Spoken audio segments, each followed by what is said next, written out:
विधानसभा चुनाव में हार के बाद कांग्रेस पार्टी में एक दूसरे पर आरोप प्रत्यारोप लगाने का दौर जारी है। पार्टी द्वारा नोटिस देकर जवाब तलब किया जा रहा है। बावजूद इसके नेताओं के आपसी विवाद थमने का नाम नहीं ले रहे हैं। गौ सेवा आयोग के अध्यक्ष महंत रामसुंदर दास द्वारा प्रदेश कांग्रेस कमेटी अध्यक्ष दीपक बैज को जो पत्र भेजा गया वह पब्लिक डोमेन में आ गया। रामसुंदर दास ने पत्र में लिखा है कि पार्टी ने बड़े विश्वास के साथ रायपुर दक्षिण के विधानसभा सीट का प्रत्याशी बनाया था। सभी कार्यकर्ताओं ने खूब मेहनत की थी, लेकिन प्रदेश में सबसे ज्यादा वोटों के अंतर से इस सीट पर उनकी पराजय हुई। इसलिए अपनी नैतिक जिम्मेदारी लेते हुए महंत ने प्राथमिक सदस्यता से इस्तीफा दे दिया। इस पत्र में वर्णित महंत रामसुंदर दास के दर्द को अनुभव किया जा सकता है।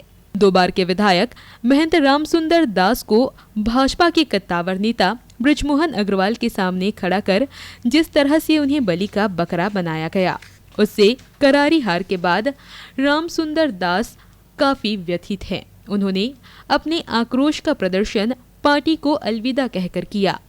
एक और पत्र आज खूब चर्चा में है। वह पत्र है छत्तीसगढ़ प्रदेश कांग्रेस कमेटी का।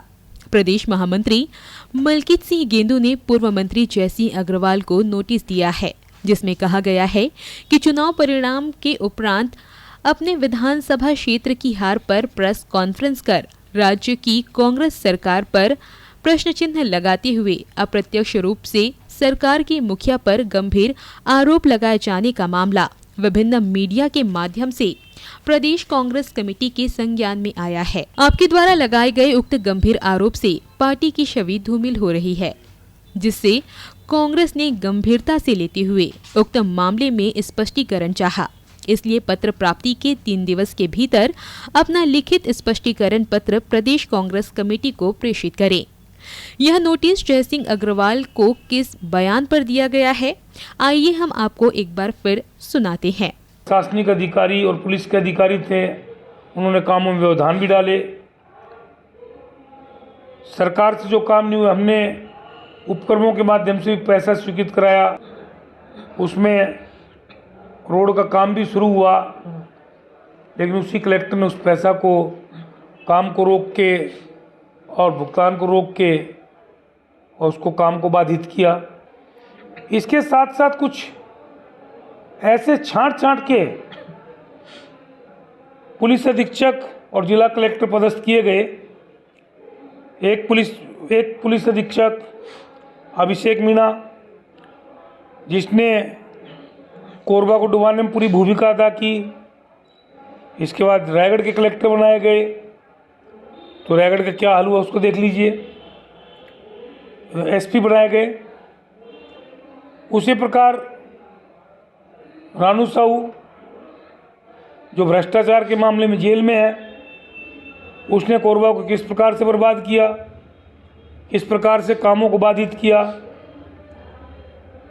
भोजराम पटेल एक एसपी आए, उसको एक सिपाही ही चलाते रहा। उस सिपाही ने करोड़ों रुपए धन अर्जित किया। अवैध सारे धंधे कोरबा में चालू करवाए। फिर एक आपके उदय किरण एसपी आए, उसने तो सारे रिकॉर्ड तोड़ दिए। जो कोयला कबाड़ और डीजल चोरी के जो धंधे थे, उनको और ज़्यादा बढ़ावा दिया। यहाँ गैर प्रांतीय गुंडों को लाके बसाया गया। इन लोगों ने पूरे कोरबा के माहौल को पूरे 4.5 साल तक बिगाड़ दिया। यहाँ पे सरकार की इतनी इनकम्बेंसी पैदा की और इस प्रकार के सुनियोजित ढंग से षड्यंत्र के अपराध करवाए, जिससे सरकार की छवि खराब हुई और उस सब का खामियाजा हम लोगों को भुगतना पड़ा। पूर्व मंत्री जयसिंह अग्रवाल का यह बयान और फिर उनको कांग्रेस द्वारा दिया गया नोटिस महंत रामसुंदर दास द्वारा पार्टी को अलविदा कह देना ही कांग्रेस की अंदरूनी लड़ाई का अंत नहीं है, बल्कि आपको याद होगा कि कांग्रेस के पूर्व विधायक बृहस्पति सिंह ने कांग्रेस प्रभारी कुमारी शैलजा, पूर्व उप मुख्यमंत्री टीएस सिंहदेव के खिलाफ जो गंभीर आरोप लगाए थे, उस पर पार्टी ने उनसे 3 दिवस के भीतर जवाब मांगा था। बृहस्पति सिंह ने जवाब दिया या नहीं यह तो मालूम नहीं, लेकिन बृहस्पति सिंह के तेवर अभी भी नरम नहीं पड़े हैं। उन्होंने फिर कहा है कि वे केंद्रीय हाईकमान से मिलकर शैलजा और सिंहदेव की कारगुजारियों से उन्हें अवगत कराएंगे।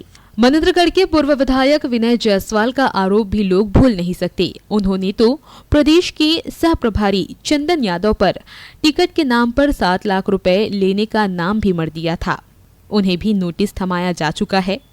कोरबा जिले की पालीताना खार सीट से टिकट न पाने के कारण नाराज पूर्व विधायक मोहितराम केरकट्टा ने भी अपना आक्रोश व्यक्त करते हुए कई कांग्रेस नेताओं को कटघरे में खड़ा कर दिया था।